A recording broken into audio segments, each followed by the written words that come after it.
Sir, excuse, pwede po bang ma-interview? Sir, ano pong masasabi nyo doon sa mga single o single dad, single mom na gusto na lang pong manatiling maging single?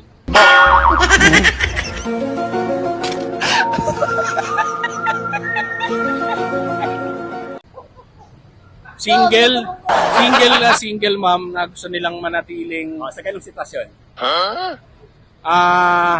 single mom na gusto nilang manatili. Okay. Okay.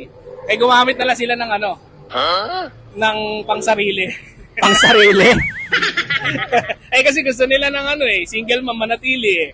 Di ba? Ayaw nila mag-asawa. Yun. Yun po yung suggestion nyo, wala na pong iba. Yun lang. Sir, kayo po ba ay single o may asawa na? May asawa, ayaw ko maging single. Okay po. Sir, ilang taon na po kayong kasal? 25. 25 years, ang haba na po. Sir, ano pong sekreto ng inyo pong pagsasama? Yun lang, yung laging laging magkatabi pagka alam mo na. Labing-labing. Oo, labing-labing. Siyempre, yun ang nagpapatibay. Okay po. Sir, ayon po sa pag-aaral ng mga eksperto, 70% daw po ng mga mag-asawa hindi raw po masaya, yung 30% daw po masaya. Alin po kayo doon? Siguro doon sa 70. 70% hindi po masaya. Okay. Bakit po, sir? Siyempre, alam mo na yun yung panahon ngayon, napakahirap. Diba?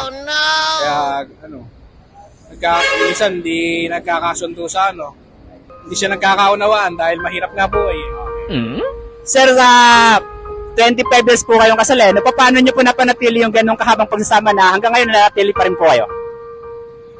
Ayun lang, bigayan lang. Para siyempre pagka yung katulad ngayon, diba, ang hirap ng buhay, puro utang. Ayun lang po. Oo. Sir, huling tanong na lang po eh. Ano pong may papayo nyo sa mga kabataan na gusto pong pumasok sa isang relasyon? Wag na muna.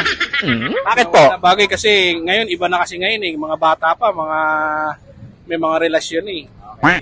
Pero wag muna kasi napakahirap. Aral muna. Nice. Okay. Sir, ano po ang dapat na mas mauna? Career or love life? Yung career. Career.